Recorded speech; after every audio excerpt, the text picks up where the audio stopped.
Olá, tudo bem? Eu sou o Adriel de Almeida, o Jaspion Metaltex do Circo Show Tokyo Space. E também estou na TV Relacionamento.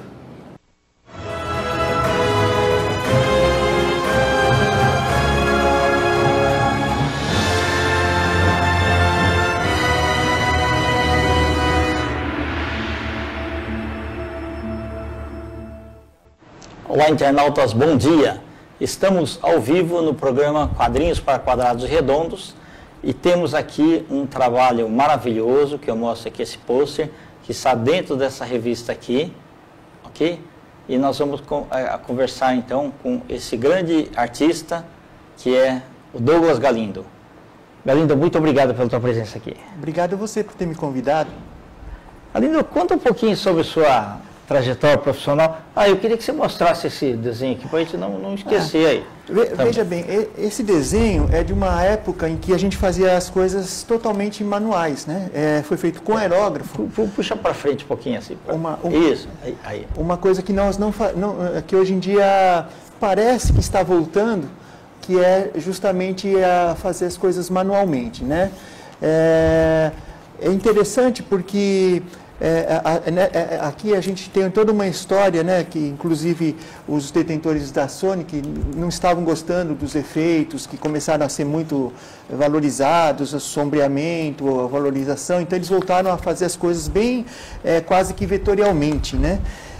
A verdade, Kendi, é que eu considero que assim, a gente tem uma vida que é um processo, né? E nesse processo a gente tem eventos, que são pequenos capítulos que marcam a nossa vida, né? Então eu tenho uma história muito comum, né? De pessoa que gostava do desenho, que fez realmente uma opção por tentar alguma coisa pelo desenho. E eu fui tentar, né, com conhecidos que tinham escritório de arquitetura ou qualquer coisa assim, a tentar entrar em alguma coisa que tivesse a ver com a arte, né? E eu sei que isso foi o caminho inicial. Aí eu precisava custear meus vestibulares, entrei numa instituição financeira, né, um banco, para custear o vestibular. Depois eu permaneci nesse banco para poder pagar a faculdade. E aí depois, no último ano da faculdade, eu fui convidado pelo meu professor para trabalhar junto com ele. Então eu me lembro, que eu ganhava... artes plásticas você fez? Eu fiz comunicação social. Comunicação social, perfeito. E aí o que acontece? Eu me lembro que quando eu fui trabalhar com ele, eu ganhava 10 bananas, né, no banco, fui ganhar uma banana lá, mas todo contente porque estava ingressando em alguma coisa que tivesse a ver com a arte, né? Tá. E eu me lembro que eu era muito ingênuo, né, muito cru, não existia essas coisas que a gente tem acesso hoje, de internet, de tutoriais, de network, de programas como o seu, que ajudam a gente a fazer divulgação e se tornar mais conhecido de alguma maneira. Eu me lembro que a brincadeira que fizeram logo que eu entrei foi para que eu buscasse retícula colorida, né, em pó.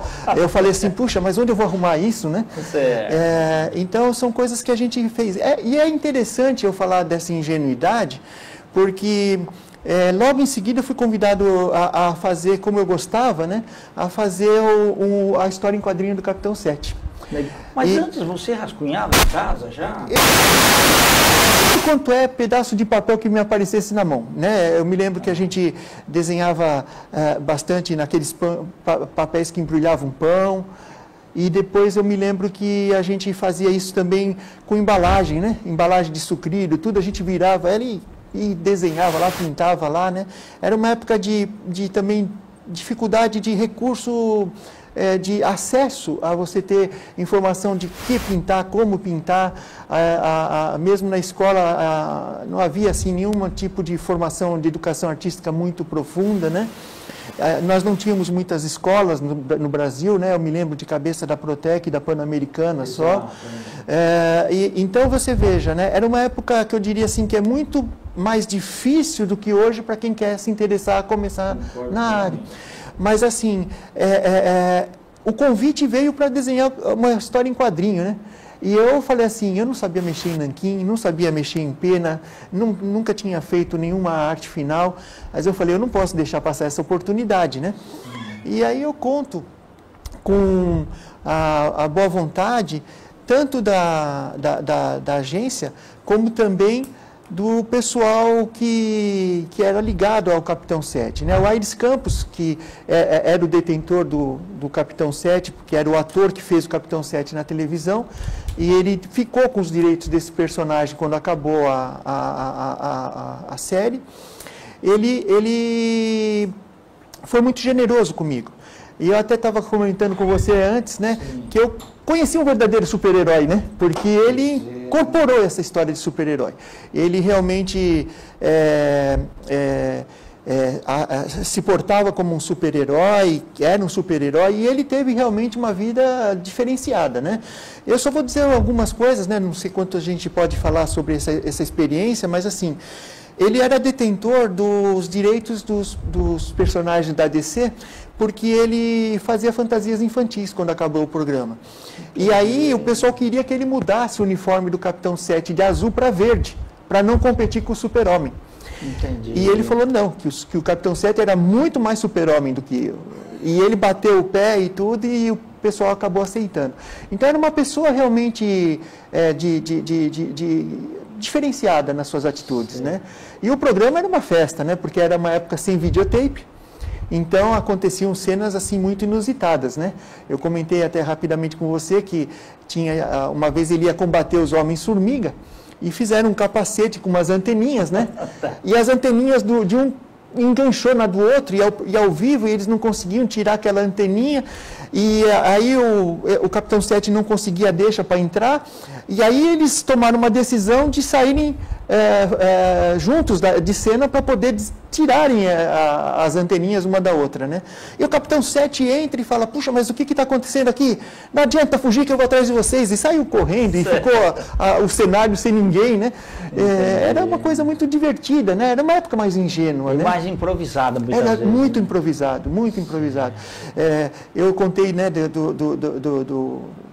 daquele ator, né, o Eliezer Mota, né, que ficou conhecido depois pelos humorísticos, tudo.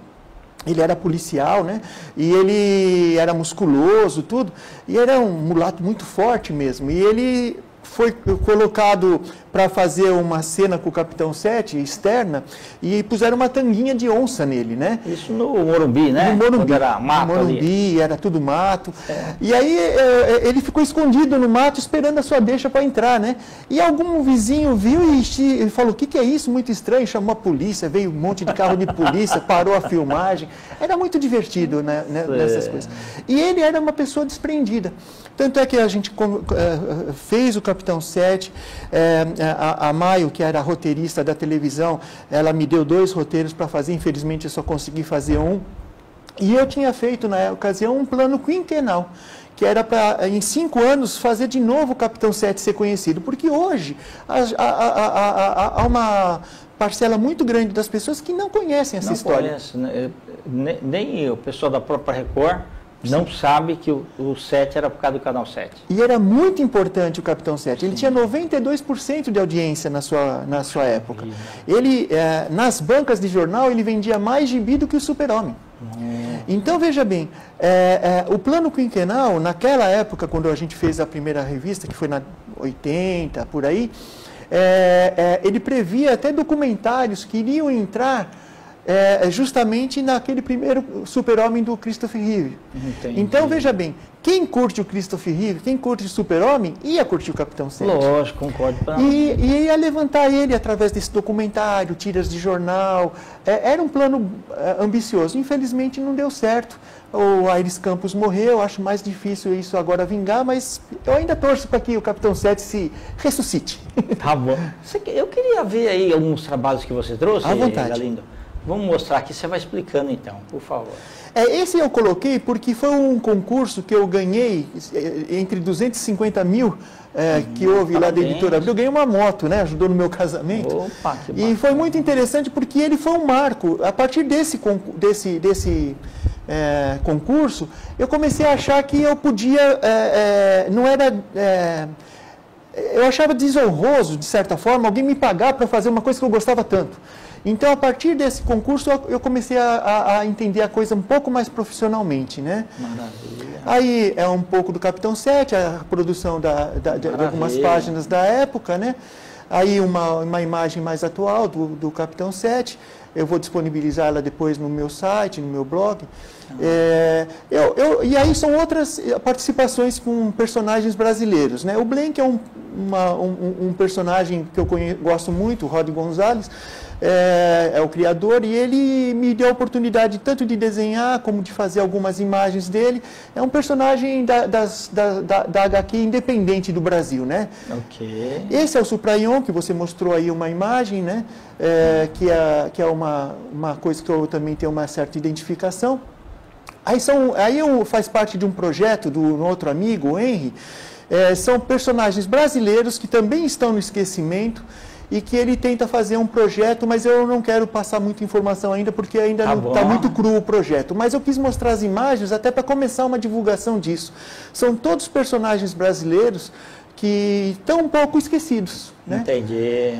E aí um convite de um outro amigo, o Lancelotti, catalogador, que te mandou um abraço, que ele fez por ocasião do aniversário da morte do Gedeone, ele fez uma homenagem e pediu para algumas pessoas desenharem o Raio Negro.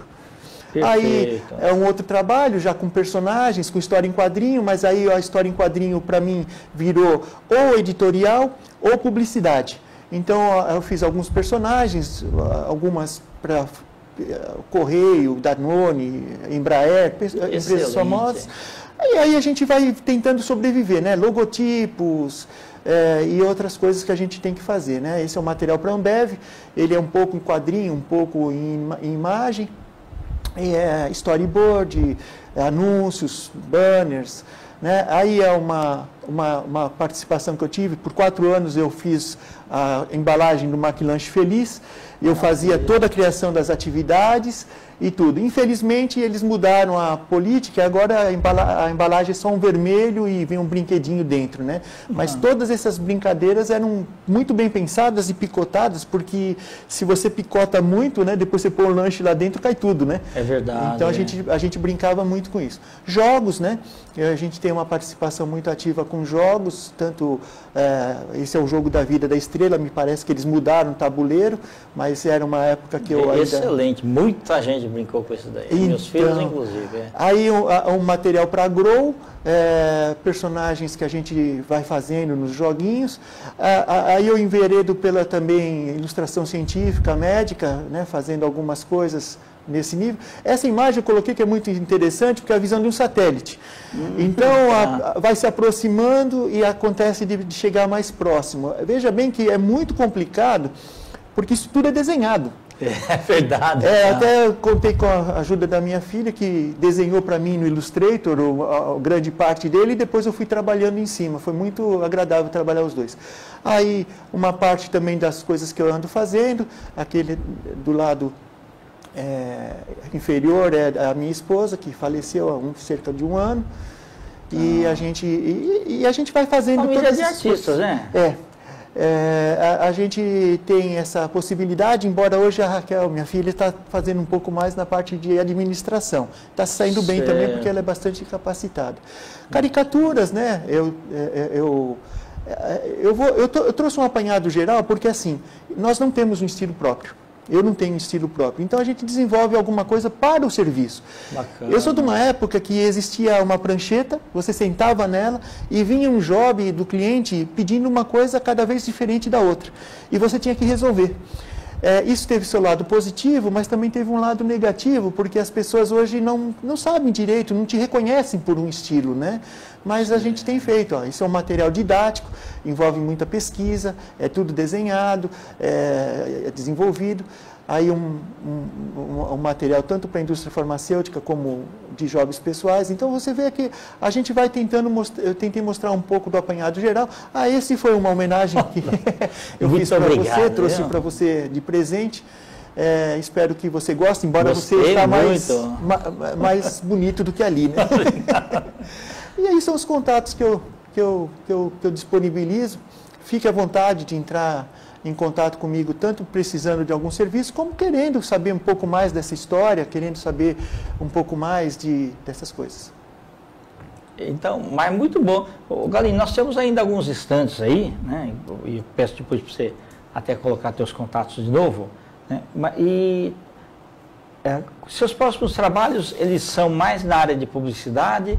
Eu vi que entrou aqui essa revista em quadrinhos aqui maravilhosa. Sim. Queria que você comentasse um pouquinho dele, do editor, porque hoje em dia fazer uma edição independente no Brasil é uma revista de herói, viu? É de herói. É uma revista muito bem feita, papel nobre, é feita a 4 cores, coisa que é muito difícil, né, nos quadrinhos independentes.